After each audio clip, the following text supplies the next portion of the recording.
देखिए एम्फीबोलिक का मतलब होता है catabolic as well as anabolic, क्योंकि रेस्पिरेशन फोटोसिंथेसिस क्या है, कैटाबोलिज्म है कि एनाबोलिज्म?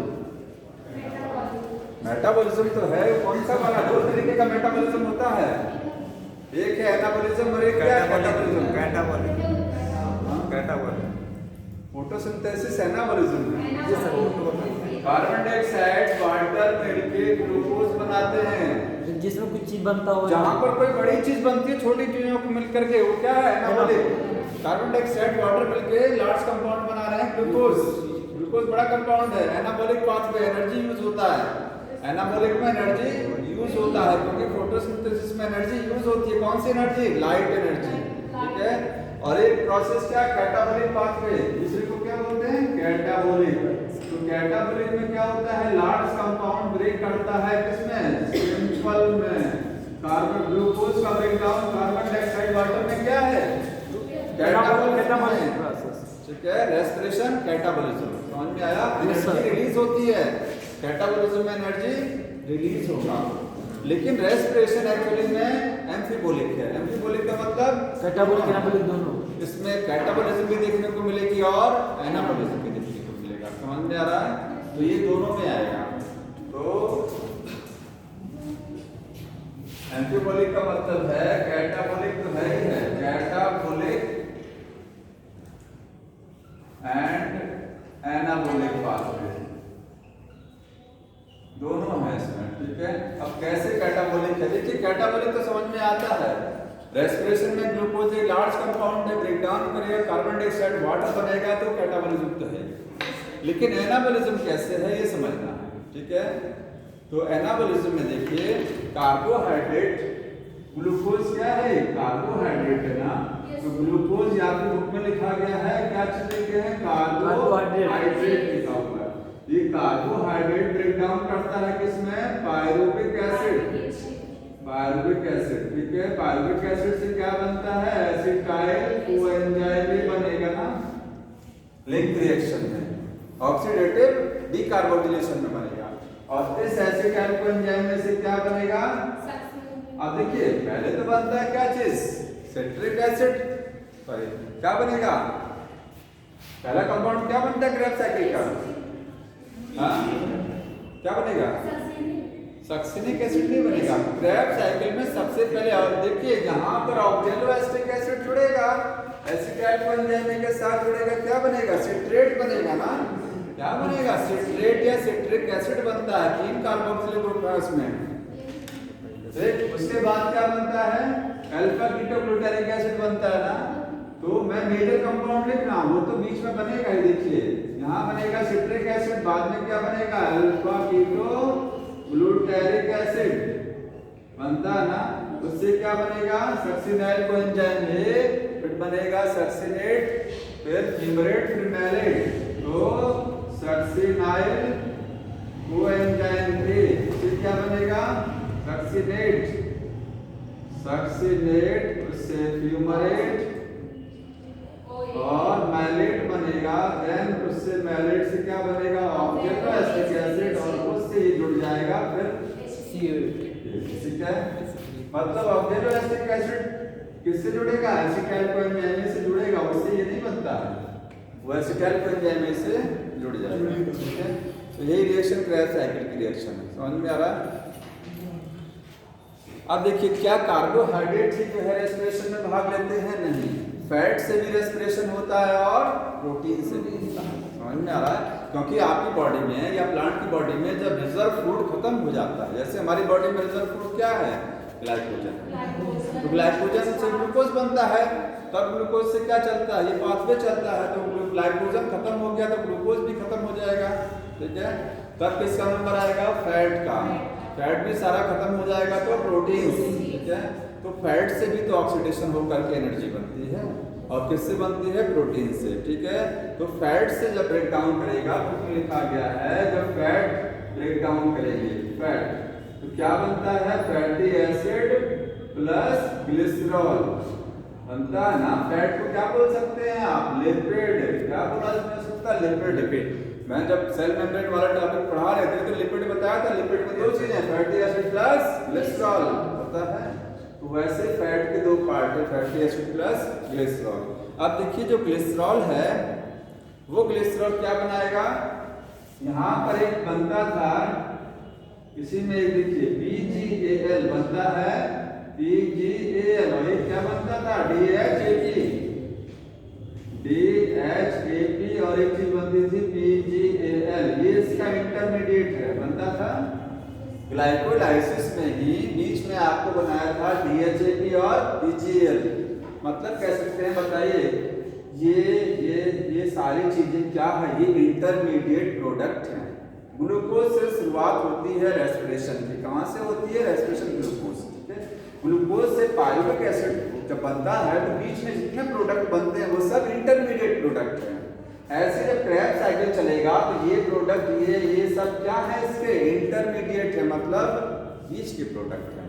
समझ में आ रहा है। फाइनल प्रोडक्ट क्या है रेस्पिरेशन का, कार्बन डाइऑक्साइड और वाटर, जो फाइनल प्रोडक्ट है रेस्पिरेशन का ना। बाकी तो सारे प्रोडक्ट तो बीच के हैं ना, ये इंटरमीडिएट प्रोडक्ट है, क्योंकि यहीं से ही तो कार्बन डाइऑक्साइड रिलीज होती है। देखो यहाँ से CO2 रिलीज होता है ना, तो CO2 फाइनल प्रोडक्ट हो गया, वाटर फाइनल प्रोडक्ट हो गया, ठीक है। तो ग्लूकोज जब टूटता है तो फाइनली कार्बन डाइऑक्साइड वाटर बनेगा, बीच में जितने प्रोडक्ट बनेंगे वो सब क्या है, इंटरमीडिएट प्रोडक्ट। समझ में आ रहा है। तो यहाँ पर ये जो ग्लिसरॉल बना हुआ है, ये ग्लिसरॉल से क्या बन सकता है, DHAP, देखिए लिखा हुआ है, ग्लिसरॉल से क्या बनेगा, DHAP,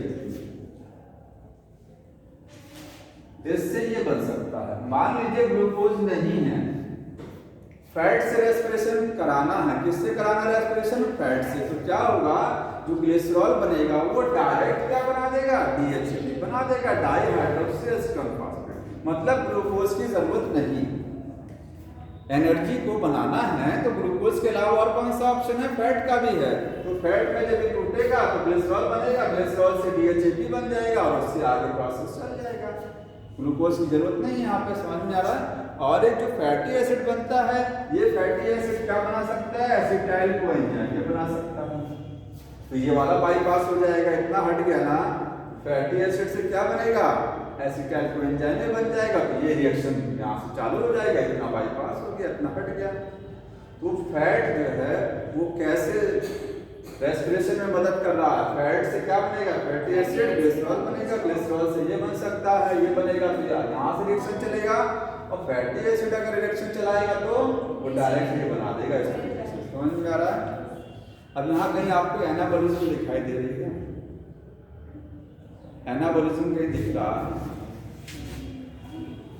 एनाबॉलिज्म देखिए, एंटीबॉलिक का मतलब इसमें एनाबॉलिज्म का सेंस ये है कि ये जो रेस्पिरेशन आपको दिखाई दे रहा है, रेस्पिरेशन, इसके जो बीच बीच में आपको ये सबस्ट्रेट, ये प्रोडक्ट दिखाई दे रहे हैं ना, ये सब प्रोडक्ट, ठीक है, ये प्रोडक्ट क्या है, किसी और प्रोडक्ट से बन सकते हैं। मतलब एसिटाइल कोएंजाइम की सिंथेसिस किससे हो सकती है, फैटी एसिड से हो सकती है। समझ में आ रहा है। फैटी एसिड से ये बन रहा है, और जहाँ कोई बड़ा कंपाउंड बनता है वो क्या होता है, एनाबॉलिज्म, क्या होता है। तो यहाँ पर देखिए फैटी एसिड से क्या बन रहा है, एसिटाइल कोएंजाइम बन रहा है, इससे ये क्या है, एनाबॉलिज्म। इससे ये बन रहा है, ये क्या हो गया, एनाबॉलिज्म। समझ में आ गया। तो रेस्पिरेशन में जो बीच में इसके इंटरमीडिएट जो प्रोडक्ट आपको दिखाई दे रहे हैं, ये प्रोडक्ट किसी अदर कंपाउंड से भी बन सकते हैं। जैसे फैट ब्रेक डाउन करेगा तो ग्लिसरॉल फैटी एसिड से ही बन सकते हैं, ठीक है। उसी तरीके से देखिए प्रोटीन्स का भी होता है। प्रोटीन्स जो होती हैं वो क्या करेंगी, प्रोटीन ब्रेक डाउन करके क्या बनाएगा, अमीनो एसिड, क्या बनाता है, अमीनो एसिड, और अमीनो एसिड से क्या बन जाता है, पायरुविक एसिड। बताइए पायरुविक एसिड बड़ा है कि अमीनो एसिड बड़ा है, पायरुविक एसिड बनेगा ना, तो अमीनो एसिड से क्या बनेगा, पायरुविक एसिड। तो ये एनाबॉलिज्म है, ये क्या हुआ, एनाबॉलिज्म जुड़ रहा। समझ में आ रहा है। अमीनो एसिड से क्या बन रहा है, पायरुविक एसिड, तो एनाबॉलिज्म हो रही है। ये कैटाबॉलिज्म हो रही है। ग्लूकोज एक बहुत बड़ा कंपाउंड है, वो टूट करके छोटे, ये 6 कार्बन, कितना कार्बन, पायरुविक एसिड 3 कार्बन, 6 से 3 में बदला तो कैटाबॉलिज्म हो गई ना, क्या एनाबॉलिज्म, कैटा होना, बड़ा चीज टूट करके छोटे में बदल गया। तो ग्लूकोज टूट करके पायरुविक एसिड बनाया, इससे ये बन रहा है, तो सब यहाँ टूट रहा, छोटा छोटा होता जा रहा है, ठीक है। ये कैटाबॉलिज्म चल रही है। बीच में एनाबॉलिज्म कैसे होती है, इस रेस्पिरेशन के जो इंटरमीडिएट प्रोडक्ट हैं ईस्ट के जो कंपाउंड है छाके किसी जोड़ और दिया। चीज से बन जाते हैं, इनके सिंथेसिस अदर कंपाउंड से भी हो सकती है, अगर हो गई हो सकती है, समझ में आ रहा है, जरूरत पड़े तो वो एनाबॉलिज्म है, ठीक है। और देखिए ये अल्फा कीटोग्लूटारिक एसिड देख रहे हैं, ये जब आपको नाइट्रोजन मेटाबॉलिज्म चैप्टर पढ़ा रहे थे, नाइट्रोजन साइकिल मिनरल न्यूट्रिशन वाला चैप्टर, सबसे लास्ट में एक टॉपिक दिया हुआ था फेट ऑफ अमोनिया, लिखा था ना फेट ऑफ अमोनिया, एक टॉपिक था। तो उसमें बताया गया था कि जो अमोनिया होता है उससे क्या होता है, तो अमोनिया से क्या होता है, अमीनो एसिड्स बनते हैं ना। अमोनिया से क्या होता है, प्लांट जो नाइट्रोजन को, प्लांट जब नाइट्रोजन को किसमें बदलता है, अमोनिया में बदलता है ना। इस अमोनिया से होता क्या है, अमीनो एसिड बनते हैं। कैसे बनते हैं, अमोनिया से रिएक्ट करता है अल्फा कीटोग्लूटारिक एसिड, पेज पलट के देख लीजिए, अमोनिया आयन किससे रिएक्ट करेगा, अल्फा कीटोग्लूटारिक एसिड। क्या बनेगा, सबसे पहला बनेगा यहाँ एक अमीनो एसिड, एक अमीनो एसिड रेडी हो जाएगा। नहीं है तो देखिए यहाँ पेज नंबर पलट लो, मिनरल न्यूट्रिशन,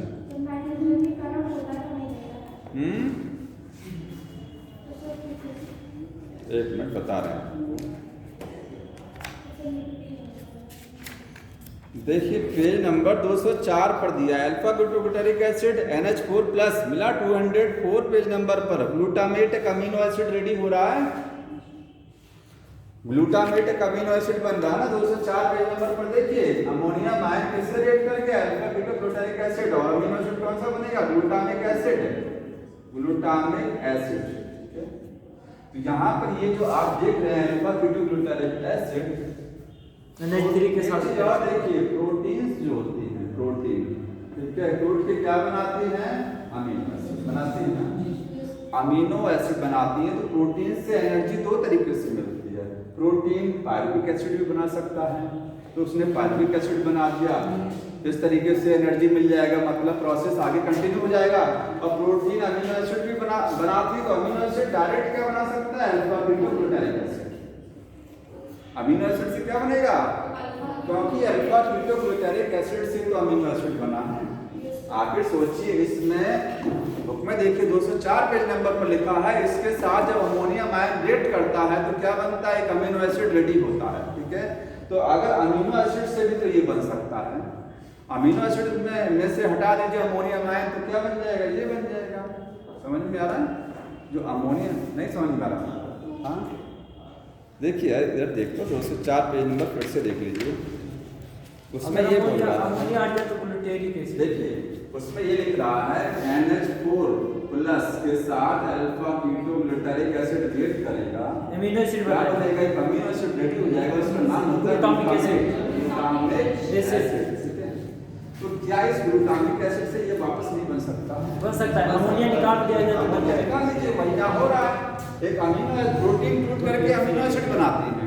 मान लीजिए कौन सा अमीनो एसिड बना, ग्लूटामिक एसिड बन गया, ग्लूटामिक एसिड बना है, तो से अमोनिया ग्लूटामिक एसिड में से अमोनिया हट जाएगा, ये बन जाएगा, ये बन जाएगा। तो यहाँ से और आसान हो जाएगा, देखिए यहाँ से रेस्पिरेशन चलाना और आसान हो जाएगा, और फास्ट हो जाएगा, क्योंकि ये सब हट जाएगा, डायरेक्ट हो रहा है। देखिए अल्फा ग्लूटामिक एसिड से, तो इसके जो रेस्पिरेशन है, इसके जितने भी स्टेप आपको दिखाई दे रहे हैं, एक्चुअली इसमें हो क्या रहा है, कैटाबॉलिज्म हो रही है, कैटाबॉलिज्म तो चल रही है, लेकिन इसके इंटरमीडिएट बीच बीच में जो प्रोडक्ट हैं वो किसी और कंपाउंड से भी बन जाते हैं, तो उसको बोलते हैं एनाबॉलिज्म कर सकते हैं। मतलब प्रोटीन से भी क्या बन सकता है, प्रोटीन से भी रेस्पिरेशन चल सकता है और फैट से भी चल सकता है रेस्पिरेशन, कार्बोहाइड्रेट से भी, हाँ कार्बोहाइड्रेट से होता ही है, ठीक चला रहे हैं। ये था एनाबॉलिज्म, एम्फीबोलिक पाथवे। आगे देखिए टॉपिक लिखा गया है RQ लिखा हुआ है, इसको लिखने की जरूरत नहीं, सब लिखा है उसमें, एक पूरा डायग्राम बना हुआ है सच।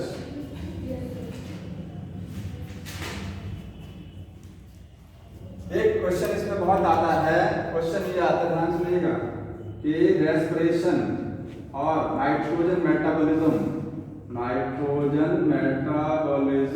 की कनेक्टिंग लिंक क्या है, what is the connecting link between respiration and nitrogen metabolism.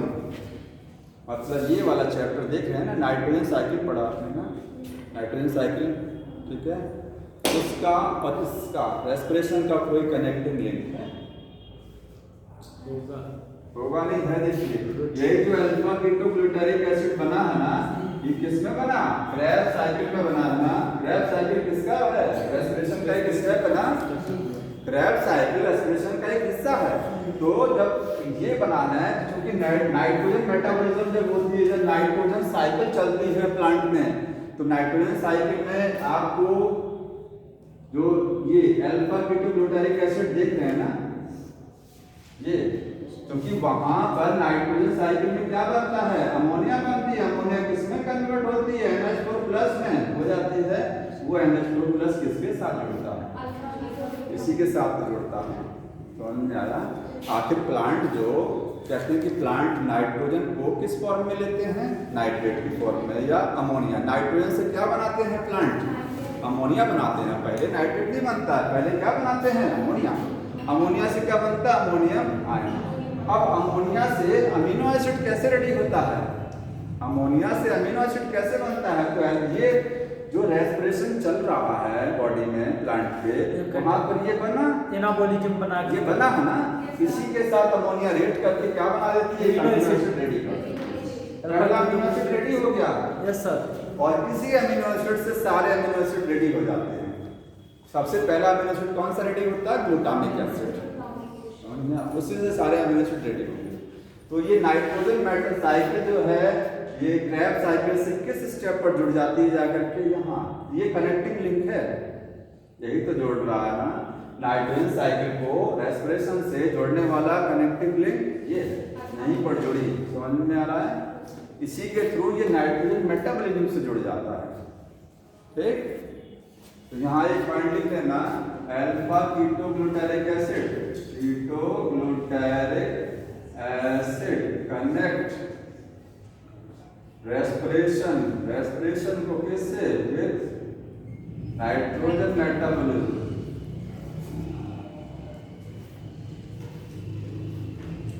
समझ में आ रहा है?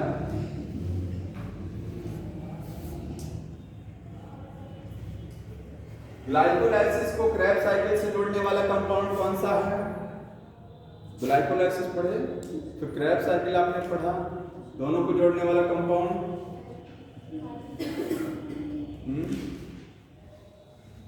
दोनों को जोड़ने वाला कोई रिएक्शन है जो ग्लाइकोलाइसिस को क्रेब्स साइकिल से जोड़ती है? Link reaction. देखिए लिंक रिएक्शन समझ रहे हैं ना? पायरुविक एसिड से क्या बनता है? एसिटाइल कोएंजाइम बनता है ना। और ग्लूकोज से क्या बनता है? Pyruvic acid. एसिटाइल कोएंजाइम से क्या चलता है आगे? क्रेब्स साइकिल चलती है ना। ये रिएक्शन लिंक है ना। इधर ग्लाइकोलाइसिस, यहाँ से यहाँ ग्लाइकोलाइसिस, यहाँ से यहाँ क्रेब्स साइकिल। तो ग्लाइकोलाइसिस को क्रेब्स साइकिल से जोड़ने वाली रिएक्शन कौन सी है? यही वाली तो है। इसी को क्या बोलते हैं? Link reaction. समझ में आ गया? ऑक्सीडेटिव डीकार्बोक्सिलेशन एक स्टेप है, जो दूसरा वाला स्टेप आपको बताया वही क्या है? Link reaction. समझ में आ रहा है? वहां लिख सकते हैं जहां आपने लिखा दूसरा स्टेप, लिखिएगा ऑक्सीडेटिव, इसको बोलते हैं ऑक्सीडेटिव डीकार्बोक्सिलेशन,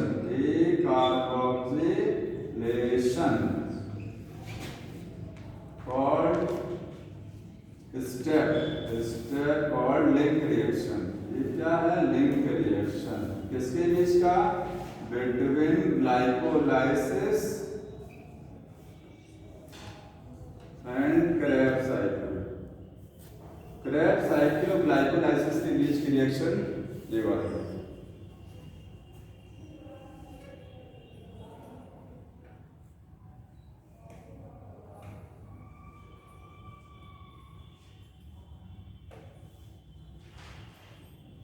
तो आगे का टॉपिक देखिए लिखा है रेस्पिरेटरी कोशेंट।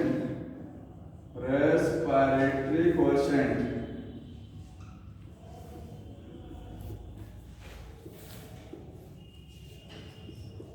आरपी बोलते हैं इसको। क्या बोलते हैं? आरपी। शायद हिंदी में इसको श्वसन गुणांक शायद ऐसे कुछ बोला जाता है। क्या बोलते हैं? जानता है? देख लीजिएगा जो भी इंजीनियरिंग लिखा गया होगा उसका आर्ग्यूमेंट लिखते हैं इसको।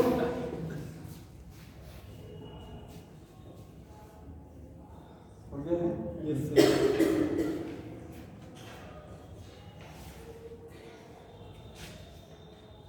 अब देखिए आर्ग्यू क्या है। ये है आर्ग्यू इक्वल टू लिखा जाता है वॉल्यूम ऑफ CO2 इवॉल्व, कितना CO2 रिलीज हो रहा है, कितना O2 कंज्यूम हो रहा है, ठीक है।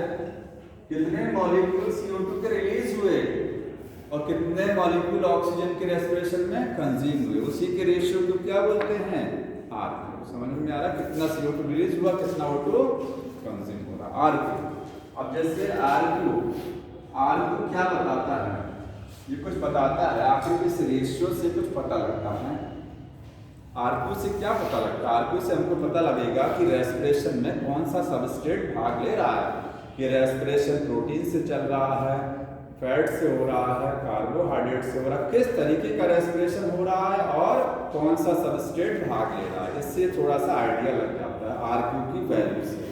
अगर आपको आर्ग्यू की वैल्यू दी गई है तो आप उसको देख के क्या लगा सकते हैं, एक आइडिया लगा सकते हैं कि कौन सा सबस्ट्रेट रेस्पिरेशन में इन्वॉल्व हो रहा है। समझ में आ रहा है? तो आर्ग्यू डिफाइन, ये क्या बताता है, it defines type of substrate involve, क्योंकि रेस्पिरेशन में कई 4 सबस्ट्रेट, कौन सा सबस्ट्रेट इन्वॉल्व हो सकता है, ग्लूकोज, प्रोटीन, फैट और ऑर्गेनिक एसिड, 4 तरीके के सबस्ट्रेट हो सकते हैं involve. Type of substrate involve in respiration, एक तो ये बताता है आर्ग्यू, और दूसरा क्या बताता है, and also defines aerobic and anaerobic, ये भी बता देता है कि रेस्पिरेशन एरोबिक है कि एनारोबिक वाला है। आर्ग्यू की वैल्यू से पता लग जाएगा कि रेस्पिरेशन कौन सा वाला है। समझ में आया? कैसे देखिए, अगर आर्ग्यू की वैल्यू कितनी है, 1 है, तो सबस्ट्रेट कौन सा होता है, कार्बोहाइड्रेट। वैल्यू 1 किसके लिए होती है, कार्बोहाइड्रेट मतलब ग्लूकोज। तो रेस्पिरेटरी सबस्ट्रेट क्या है, रेस्पिरेटरी सबस्ट्रेट है ग्लूकोज या फिर कार्बोहाइड्रेट, इसको आप बोल सकते हैं। ग्लूकोज का मतलब कार्बोहाइड्रेट। तो कार्बोहाइड्रेट की आर्ग्यू की वैल्यू कितनी होती है, 1 होती है। समझ में आ रहा है?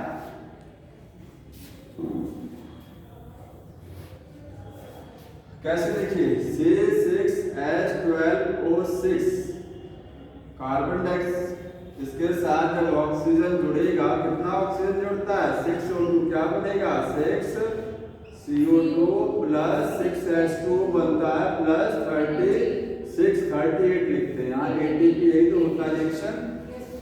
कितना इसमें कार्बन डाइऑक्साइड रिलीज हो रहा है, 6 मॉलिक्यूल, कितना ऑक्सीजन कंज्यूम हो रहा है, 6। तो 6 को डिवाइड करेंगे 6 से, कितना आएगा, 1।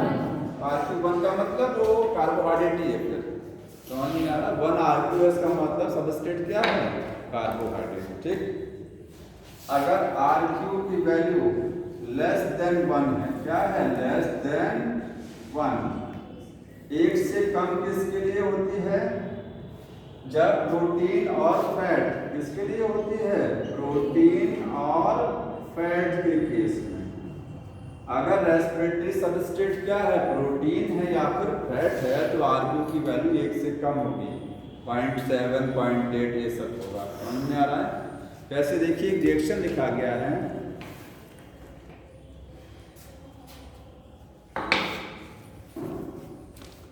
यहाँ रिएक्शन लिखी है C6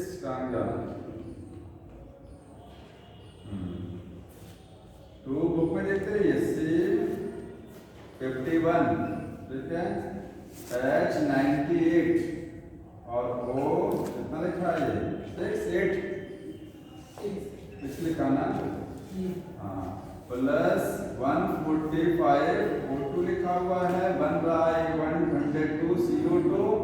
उसके बाद क्या बन रहा है, 98 H2O प्लस एनर्जी। इस फैट का नाम क्या है? ट्राइपामेटिन। ट्राइपामेटिन क्या है? एक फैट है। समझ में आ रहा है? अब इसमें देखिए, इसमें R2 लेस देन 1 कैसे आती है? कार्बन डाइऑक्साइड कितना है? 102। 102 को डिवाइड किससे करेंगे? 145 से, तो 0.7 आएगा। ऑक्सीजन की ऑक्सीजन ज्यादा है ना? ऑक्सीजन कितने मॉलिक्यूल ज्यादा है, इसके कार्बन डाइऑक्साइड के मॉलिक्यूल कम है, तो लेस देन 1 आ जाएगा। तो लेस देन 1 ये फैट के केस में एग्जांपल है। ये फैट वाली रिएक्शन है। जब फैट जो है रेस्पिरेशन में भाग लेता है तो RQ लेस देन 1। उसी तरीके से प्रोटीन्स का भी होता है। प्रोटीन के केस में भी क्या है? लेस देन 1 वैल्यू आती है। ठीक है, प्रोटीन फैट के दोनों केस। हाँ, प्रोटीन और फैट याद रखिए लेस देन 1। कार्बोहाइड्रेट अब RQ एक से ज्यादा कहाँ रहेगा? RQ more than 1। More than 1 organic acid के केस में। किसमें? Organic acid. समझ लेना, ऑर्गेनिक एसिड।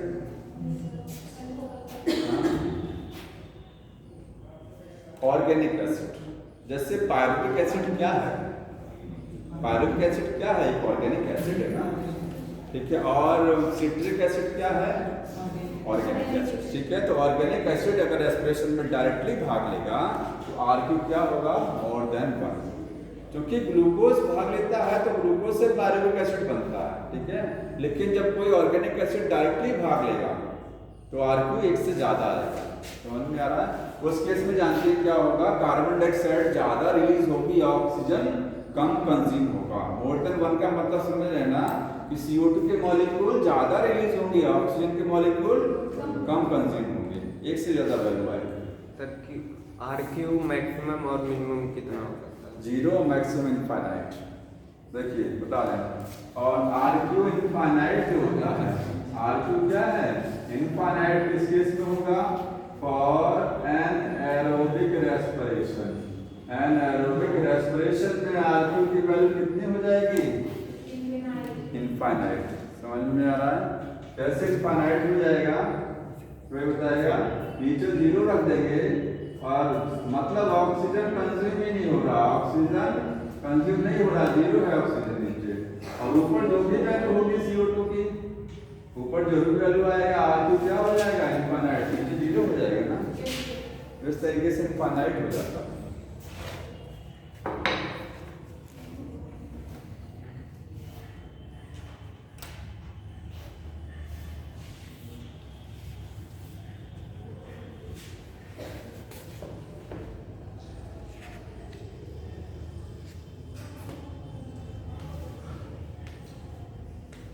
और 0 केस जानते हैं किसमें होगा?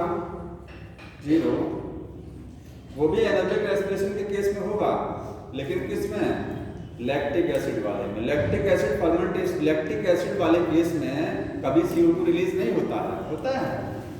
एनारोबिक रेस्पिरेशन दो तरीके का, एक है अल्कोहलिक फर्मेंटेशन और एक है लैक्टिक एसिड वाला।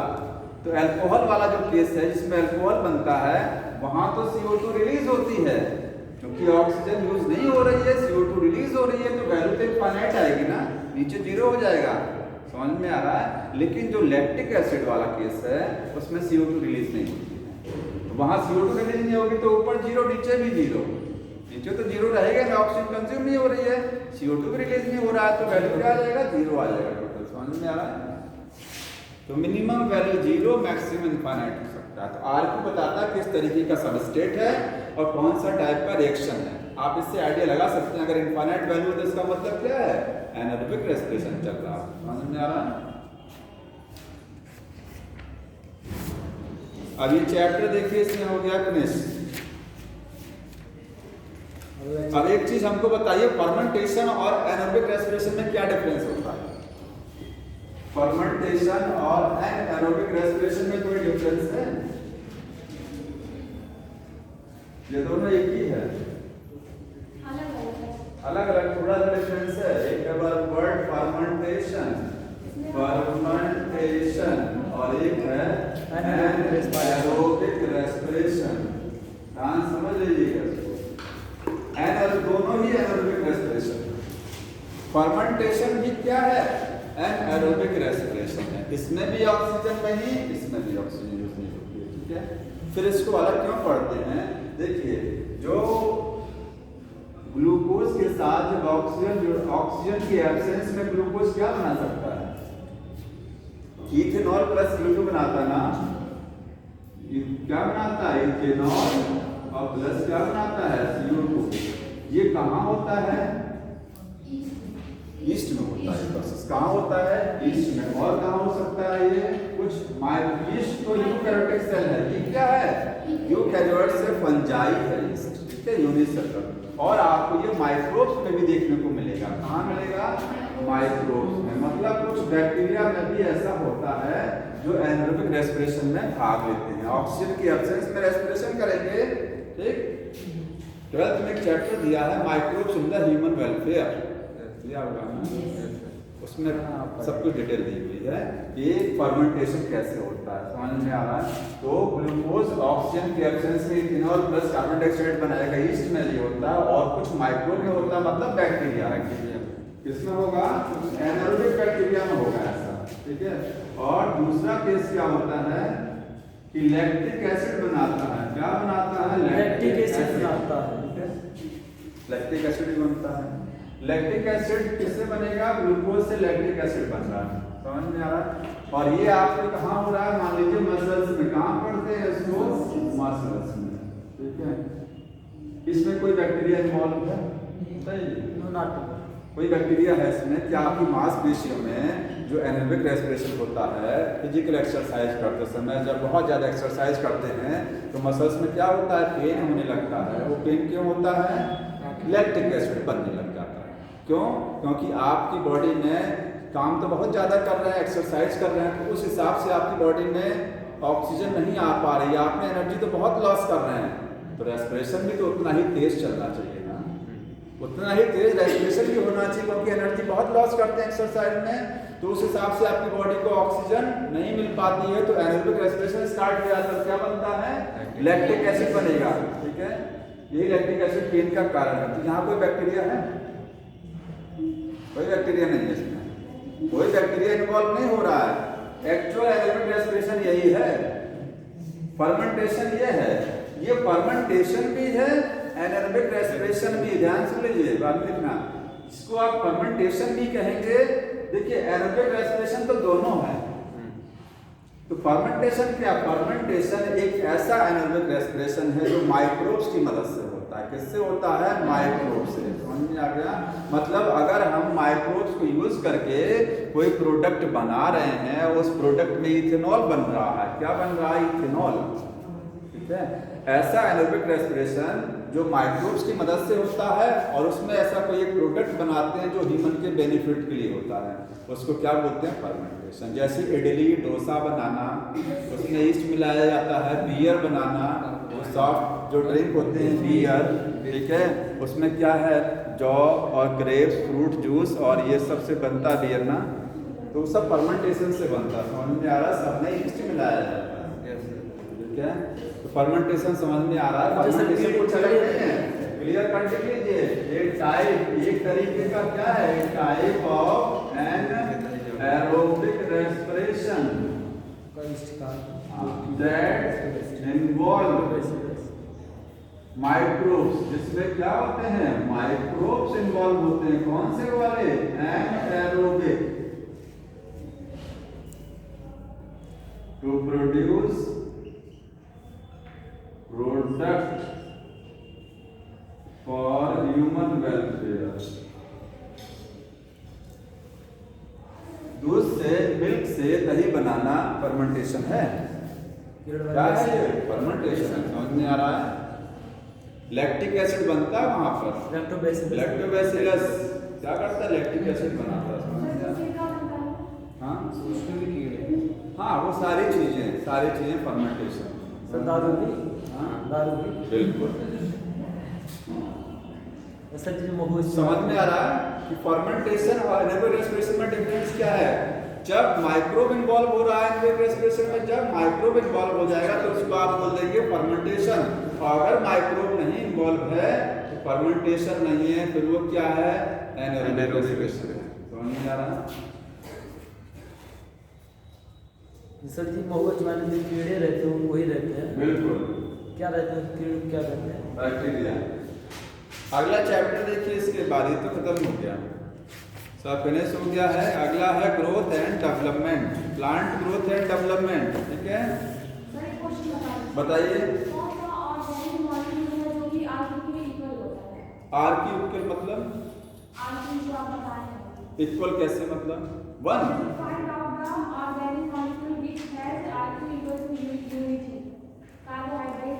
कार्बोहाइड्रेट ही तो है, कार्बोहाइड्रेट का यूनिट एक होता ना, कार्बोहाइड्रेट ऑर्गेनिक बायोमॉलिक्यूल है।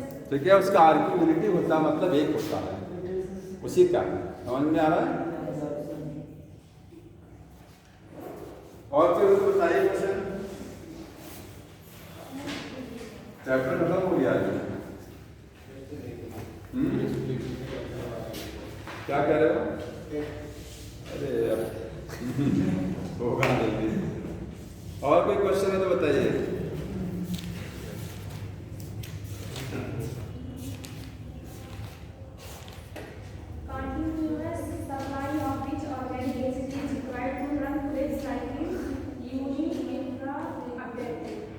हमको वो दे दो कॉपी, इसमें लिखा क्वेश्चन, ध्यान से सुन नहीं पा रहे हैं, समझ नहीं पा रहे हैं, लिखा रहेगा समझ में भी आ जाएगा। कौन सा वाला क्या रहेगा? ये 5 और 6 वाला बताना ना। देखा लिखा है continuous supply of which organic acid is required to run the Krebs cycle uninterruptedly. अगर क्रैब साइकिल को लगातार चलाना है, लगातार क्रैब साइकिल समझ लेना, एसिटाइल कोएंजाइम में से ये वाला लगातार चलाना है, तो कौन सा ऑर्गेनिक एसिड की जरूरत पड़ेगी? बताइए, कैसे बता दीजिए कौन सा जरूरत पड़ेगा? एसिटाइल कोएंजाइम की जरूरत पड़ेगी। एसिटाइल कोएंजाइम में से क्या बनता है? Citric acid. ऑप्शन देखिए, इसमें लिखा है सक्सिनाइल कोएंजाइम में malic acid, oxaloacetic acid, oxaloacetic acid, oxaloacetic acid की जरूरत पड़ेगी। इसलिए देखिए एसिटाइल कोएंजाइम ये कहां से बनता है? ग्लूकोज से बनता है ना, तो ठीक है, ये बन रहा, कोई दिक्कत नहीं। अगर ऑक्सैलोएस्टिक एसिड नहीं मिलेगा लगातार, तो क्या ये अकेले क्रैब साइकिल चला ले जाएगा? क्योंकि ये इससे जुड़ेगा तभी तो बनता है सिट्रेट, सबसे पहला कंपाउंड ये इससे जुड़ता है ना। तो ग्लाइकोलाइसिस तो चल रही है, क्रैब साइकिल को लगातार चलाना है तो ये चाहिए, क्योंकि ये इससे जुड़ेगा तब चलेगा क्रैब साइकिल। समझ में आ रहा है? Oxaloacetic acid. अगला लिखा है which of the following enzyme of Krebs cycle found attached to the inner mitochondrial membrane. कौन सा एंजाइम होता है? Succinate dehydrogenase. बताया था मैंने, क्रैब साइकिल के सारे एंजाइम कहाँ होते हैं? मैट्रिक्स में, माइटोकॉन्ड्रिया के मैट्रिक्स में। एक एंजाइम ऐसा होता है जो inner membrane of mitochondria, mitochondria के अंदर की मेम्ब्रेन पर लगा होता है। क्या है इसका नाम? Succinate dehydrogenase. ये एंजाइम आपको ईटीएस में भी मिलेगा। ये एंजाइम क्रैब साइकिल को ईटीएस से लिंक करता है। इलेक्ट्रॉन ट्रांसपोर्ट सिस्टम ईटीएस का और क्रैब साइकिल का कॉमन एंजाइम है ये, वहां पर भी यही एंजाइम। समझ में आ रहा है? क्योंकि दोनों का एक ही एंजाइम है। यही एंजाइम क्रैब साइकिल में भी भाग ले रहा है, यही ईटीएस में भी भाग ले रहा है, जगह एक ही जगह है वो। समझ में आ रहा है? ये है कि अलग लोकेशन है इसकी। मैंने बताया था क्वेश्चन इंपॉर्टेंट है। ठीक है, ये लो।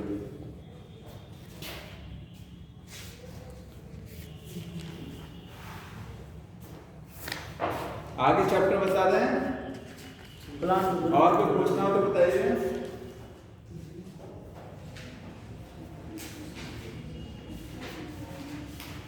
क्वेश्चन कर लिया करो, जब तक क्वेश्चन नहीं करेंगे ना कोई मतलब नहीं। हाँ, 12th की मतलब पहुंच गए 7 पार्ट। क्या कह रहे हो? 12th का स्टार्ट कब करें? 7 हम पार्ट अपने सिस्टम से चल रहे हैं। ठीक है, जैसे ही खत्म हो जाएगा आपका स्टार्ट। मुझे जहाँ तक लगता है कि अगर कम छुट्टी हुई, एक तो छुट्टियाँ बहुत हो जाती हैं, कम छुट्टियाँ हुई, देखिए बचे हैं आपके पास अभी 15 है, 7 चैप्टर 7 या 8 चैप्टर टोटल बचे हुए हैं। 8, ठीक है, तो 8 चैप्टर मान के चलिए दिसंबर को लगे। 8 3 24 समझ में आया? हो जाएगा। कोशिश करके 15 दिसंबर तक कोशिश करते हैं। थोड़ा स्पीड। अरे वो ठीक है, हो जाएगा। आगे देखिए प्लांट ग्रोथ एंड डेवलपमेंट दिया हुआ है। पूरी फिजियोलॉजी, सबसे ज्यादा क्वेश्चन इसी फिजियोलॉजी से आता है, प्लांट फिजियोलॉजी और ह्यूमन।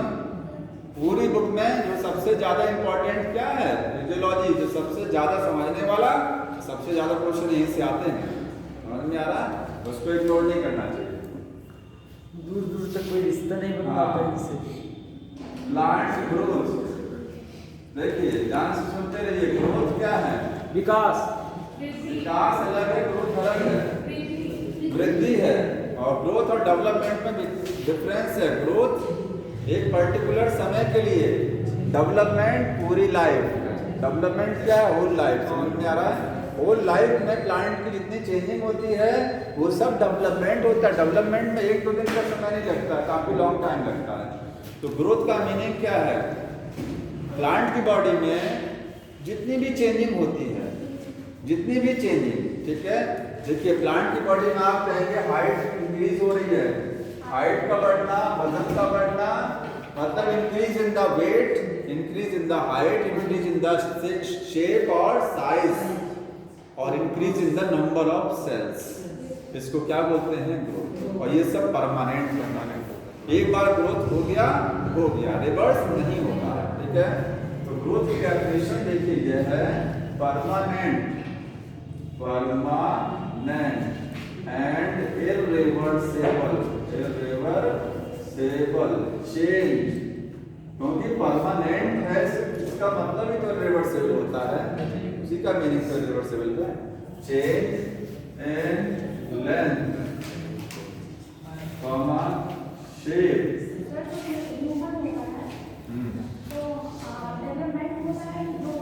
दोनों चीज होती है, सब जगह दोनों चीजें हैं। लेंथ, शेप, साइज,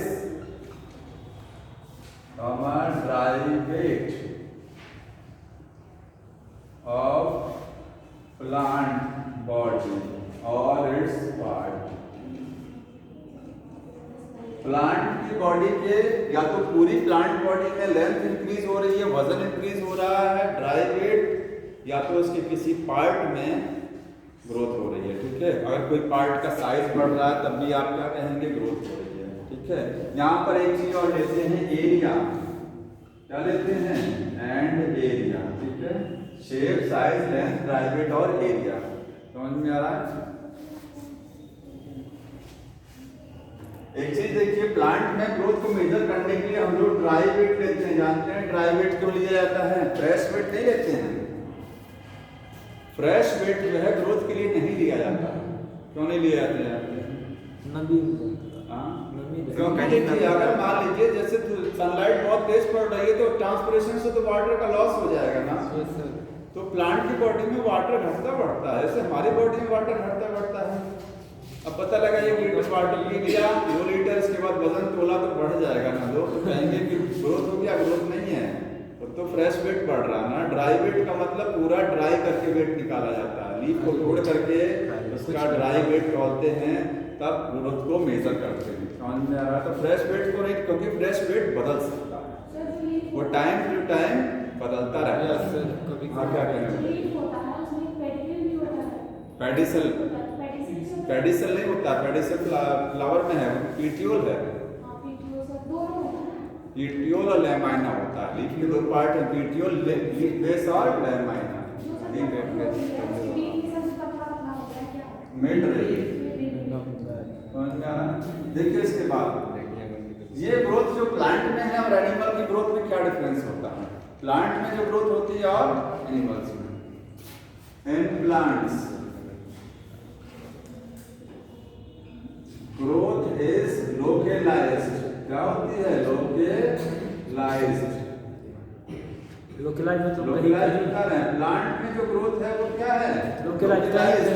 समझ में आ गया, इसका मतलब जानते हैं क्या है, कहीं कहीं होती है, जहाँ मेरिस्टेमेटिक टिश्यू रहता है, जहाँ पर मेरिस्टेमेटिक टिश्यू होगा वहीं पर प्लांट में ग्रोथ होगी। हाइट बढ़नी है तो हाइट कहाँ से बढ़ेगी, टॉप से, टॉप पर एपिकल मेरिस्टेम, जहाँ पर बीच में इंटरकेल्विन लगा हुआ है, तो जहाँ मेरिस्टेमेटिक टिश्यू लगा है वहीं से ग्रोथ होगा।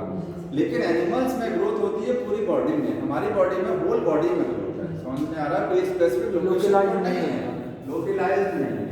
लोकेलाइज्ड का मतलब होता है स्पेसिफिक प्लेस, स्पेसिफिक प्लेस का मतलब एट मेरिस्टेमेटिक रीजन, जहां पर मेरिस्टेमेटिक पार्ट है वहां ग्रोथ होगा। वाइल इन एनिमल्स में क्या होता है? डिफ्यूज्ड ग्रोथ होती है। डिफ्यूज का मतलब whole body, in whole body, पूरी बॉडी में ग्रोथ है। ठीक है। एक और डिफरेंस होता है, प्लांट में ग्रोथ थ्रू लाइफ होती है, जानते हैं। एनिमल में ग्रोथ एक सर्टेन एज तक होती है। उसके बाद में हाँ, in plant through out life growth, और एनिमल में सर्टेन एज तक।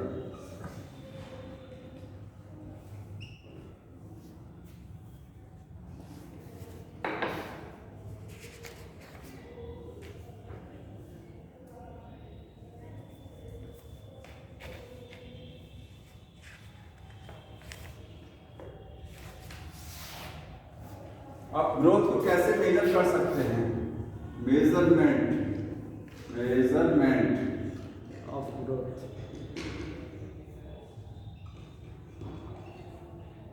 देखिए, अगर आपको ये तो प्लांट वाला चैप्टर चल रहा ना, अगर आपको यूनिसेलुलर में ग्रोथ को मेजर करना है, यूनिसेलुलर का मतलब समझते हैं एक कोशिका जी, ठीक है, जिसमें एक ही सेल होती है। ठीक है, तो उसमें अलग तरीका है। इन यूनिसेलुलर ऑर्गेनिज्म में ग्रोथ को मेजर कैसे करेंगे? वजन तोलेंगे, शेप साइज को नापेंगे? नहीं, बैक्टीरिया का साइज नहीं बढ़ता। जो बैक्टीरिया है वो यूनिसेलुलर, उसका साइज नहीं बढ़ता है। तो यूनिसेलुलर बॉडी में नंबर ऑफ सेल को काउंट करके ग्रोथ को मेजर करते हैं। बैक्टीरिया है, एक बैक्टीरिया सिंगल सेल वाला है ना, जो सिंगल सेल ऑर्गेनिज्म होते हैं वो क्या करते हैं? साइज में इंक्रीज नहीं करते हैं, ठीक है, वो सेल को डिवाइड करते हैं। तो अगर वो इनकी संख्या बढ़ाते हैं, तो यहाँ यूनिसेलुलर में नंबर ऑफ सेल काउंट करके आप ग्रोथ को मेजर कर सकते हैं। नंबर ऑफ सेल, ये सेल ने डिवाइड करके कितना सेल बना लिया, सेल के नंबर को काउंट करके ग्रोथ को मेजर कर सकते हैं। क्योंकि लेंथ को नहीं नाप सकते, इतने छोटे हैं यूनिसेलुलर, वजन नहीं नाप सकते, किस उस पे स्केल पे वजन नापेंगे? समझ में आ गया? तो वजन नहीं नाप सकते, साइज नहीं नाप सकते, इसलिए नंबर ऑफ सेल काउंट की जाती है। कैसे होता है? By counting number of cells. और मल्टी सेलुलर में क्या होता है? मल्टी सेलुलर में सेल का नंबर काउंट करेंगे तो सालों बीत जाएगा। क्यों? करोड़ों सेल्स हैं, मिलियंस ऑफ सेल्स हैं। समझ में आया? तो वहां पर change in length, shape and size, लंबाई में कितना डिफरेंस हुआ, शेप में और साइज में, ड्राई वेट में, ठीक है, वहां पर साइज में और वेट में और लेंथ में चेंज, इससे ग्रोथ पता लगती है। ठीक है, जो ऊपर पैरामीटर लिखे गए हैं मल्टी सेलुलर में, उससे ग्रोथ पता लगती है। सर अगर मान लीजिए कोई एज होने के बाद मोटा हो तो उसको ग्रोथ, हाँ, सर बुढ़ा होने के बाद मोटा हो रहा तो उसको ग्रोथ नहीं कहेंगे? बुढ़ा होने के बाद कोई आदमी बूढ़े होने के बाद क्यों नहीं कहेंगे? बिल्कुल कहेंगे। तो वो सर अनलिमिटेड एज वाला, सर्टेन एज कहा गया है। कौन सा? एनिमल में certain age growth. Certain age का सेंस ये है कि एक हाइट, हाँ कुछ एज तक होती है। क्या 200 साल तक तो कोई जिंदा नहीं रहता है? समझ में आया? उसकी एक एज है ना, उस एज तक उसमें ग्रोथ होगा। तो सबकी सर लाइफ स्पैन होती है। हाँ बिल्कुल। नहीं, प्लांट का है, लेकिन प्लांट नहीं सर, काफी लॉन्ग समय तक प्लांट पूरा बैठ जाए, प्लांट पूरा सूख जाता देखते हैं, फिर धीरे से उसमें ग्रीन पार्ट निकलने लगता है, पत्तियां निकलती हैं, होता है ना, उनका लाइफ जिसपे नॉट होता है। समझ में आ रहा है? जैसे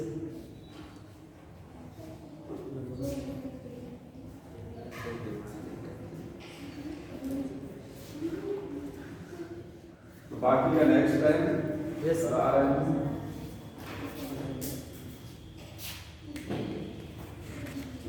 ये जो पेज नंबर 241, 242 ये सब थोड़ा सा पढ़ते चले जाइएगा, ठीक है?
संकट कटे